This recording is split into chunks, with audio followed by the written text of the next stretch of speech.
Alongside of Barry Melrose, and as a coach, I'm going to ask you this.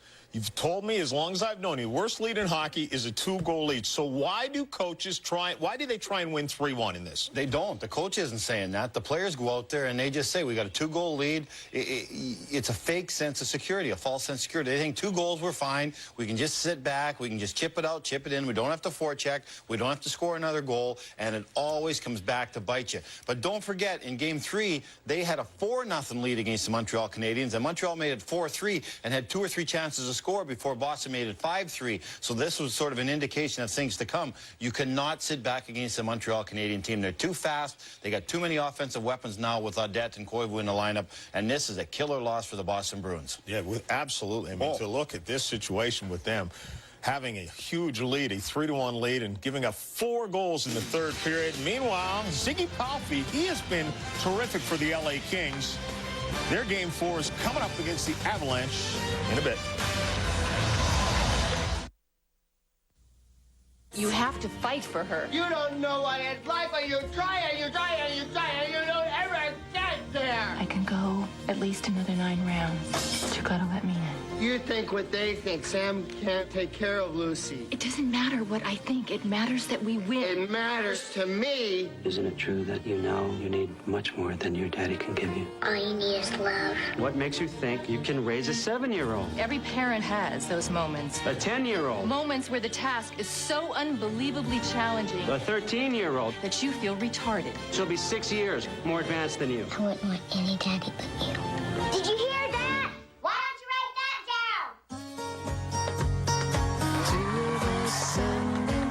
down? It's about patience. I worry that I've gotten more out of this than you. And it's about listening. Daddy? I'm here! And it's about love. I am Sam. John Saunders and Barry Melrose. Montreal takes a 2-1 lead over the Boston Bruins with Game 4 also in Montreal. A huge loss for Boston. Now, the only team yet to lose during this year's Stanley Cup playoffs, the Toronto Maple Leafs, who had a 2-0 lead over the New York Islanders. And the Islanders were having problems scoring goals until Parrish is left alone in front. Big rebound. Well, Cujo had some chinks in his armor today for the first time, and the Islanders took advantage of that. Parrish in front of the net. No one picks him up. Watch this shot. Same thing. Rebound comes. Nobody's taking the man. Isbister gets an easy goal. So they're Cujo right here. Pekka, the leader of this team, goes in, scores high on Cujo's glove hand. And then it continues with the rebounds, as you say. Well, look at this. There's players there, but no one's taking the man, John. They're all just playing the puck. You've got to be eliminating men in front of your goaltender. 4-1 was the lead at that point. Look at this. 6-1. The Islanders were having all kinds of problems scoring goals. And then after it became 6-1, a few penalty altercations. Frustration, enthusiasm, aggressiveness, it all came through in the third period. This game, and again, I did Game 2 in Toronto. Islanders could have won that game. Cujo was spectacular, made some key saves at key times to give Toronto the win. Tonight, that wasn't the case. Cujo, as we said, have only played 3 games in the last 2 months, and he looked tired tonight. He didn't look sharp tonight. He made some mental mistakes tonight, and the Islanders took advantage of it, and boy, the Islanders played hard. Very physical. They wanted it more than Toronto. Now, you could tell they're desperate. They just came out with so much fire and passion in their play, and they deserved it. Full marks for this win. And you point out that Cujo giving up the rebounds, but his teammates were doing nothing to clear the guys in front of them. The Hurricanes and the Devils come off the mat after being down 2-0 to make it 2-1 with a shutout. And again tonight, Gianta skates in the zone. Look at this quick wrist shot, high in the stick. And his hands are right tight together, so that means he's got strong forearms to be able to snap a puck like that over Herbe's shoulder.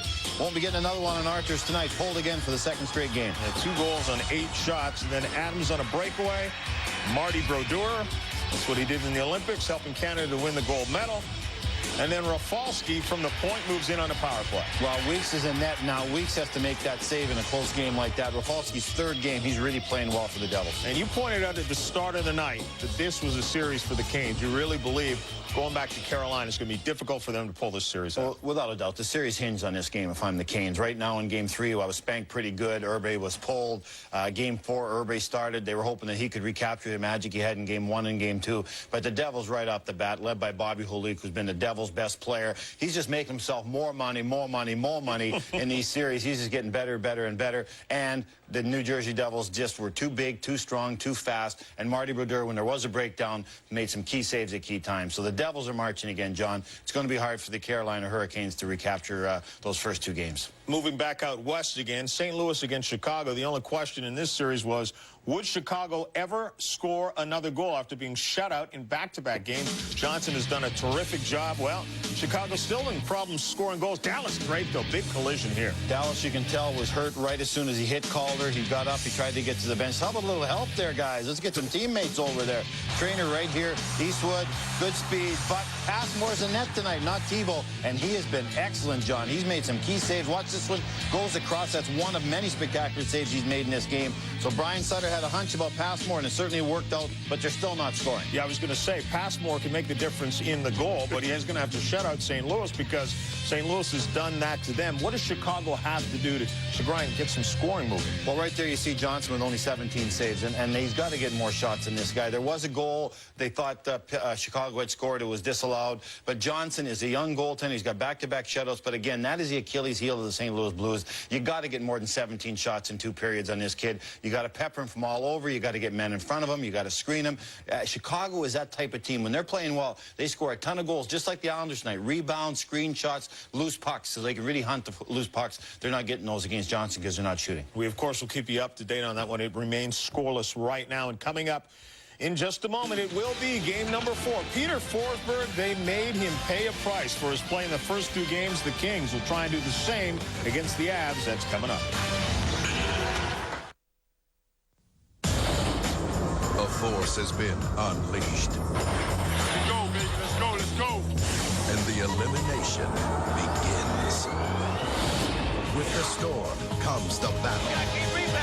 And in a test of pride and passion, only the strong will be left standing.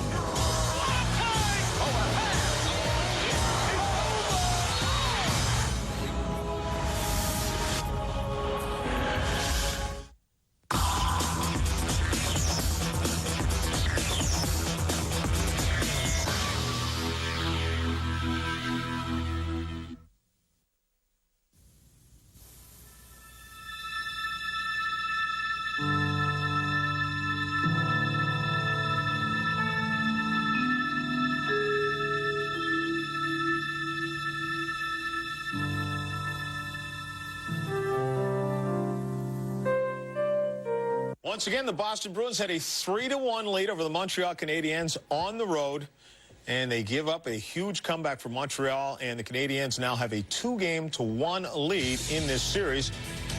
And really, you wonder if the Bruins will ever rebound from this. Well, and again, they have trouble with Koivu, Audette, those small, fast players from Montreal, those big Boston defensemen. It's like elephants and antelopes, John. They just can't catch those little guys and put a pin on them. All right, for a cap on the game, let's go out to Dave Ryan and Brian Engblom. Yeah, it has been a long time. Thanks so much here in Montreal. Great atmosphere. Brian, you played here. You know about what this means to Montreal to get a victory. And Donald Audette, Saku Koivu stepping up again.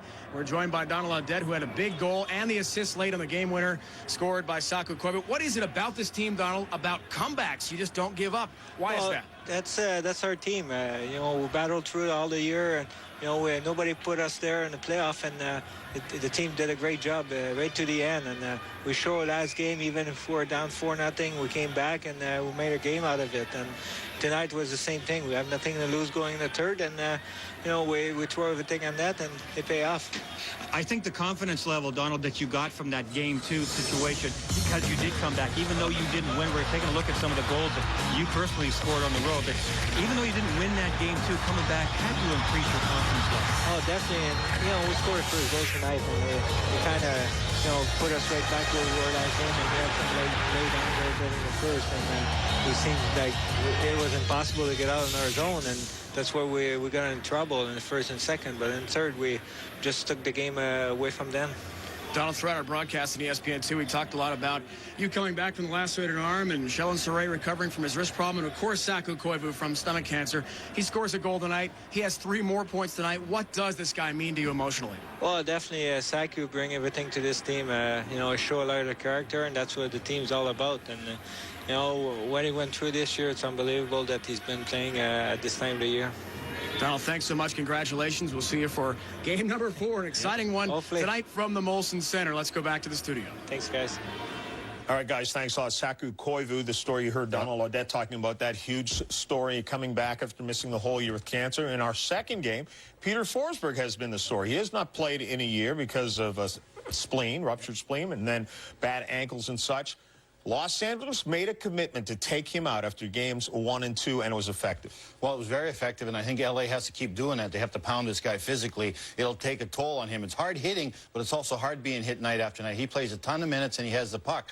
But I also think now Colorado must make a concerted effort to go after Ziggy Palffy. Ziggy Palffy is leading the L.A. Kings in scoring. He's been the best offensive player, but he's going around. Nobody's hitting them or stick checking. They got to go after him, just like L.A.'s going after Peter Forsberg. Palffy's their best offensive player. Make him pay a price to play, just like LA's making Forsberg paying a price to play. As a coach, how would you do that? Would you match him line, or would you try and have Adam Foote out there when he's out there? I would have Foote out there, which you're trying to do anyways, but Adam's got to be more aggressive. Kasparaitis, maybe give him a little bit of free lane to maybe go looking for Ziggy around. He knows Ziggy from the Islander days, don't forget. Yeah, Ziggy Palffy has been terrific, instrumental in the fact that they are 2-1 in this series. Barry and I will be back between periods. Right now, we're going to take you out. Enjoy it. Game number 4, the Avalanche and the Kings. Our story begins in Denver. A full house on hand. The return of Peter Forsberg. He shared center stage with the captain Joe Sakic, who scored 1 and assisted on the game winner for the Avs. In game 2, the dynamic duo, a little bit of everything. Sakic tallied 2 goals, and Forsberg scored his first goal of the year. The Avalanche up 2-zip and confident. But the series returned to Los Angeles last night, where Jason Allison and his line mates Ziggy Palffy and Adam Deadmarsh combined for a Kings 3-1 win. The Kings are right back in this. The tired Avs try and come back tonight.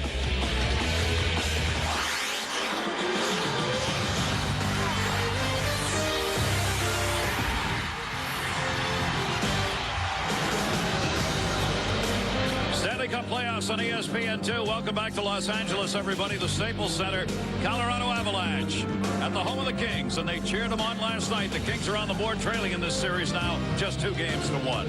Gary Thorne, Bill Clement, welcome everybody. Great to have you with us. Los Angeles last night.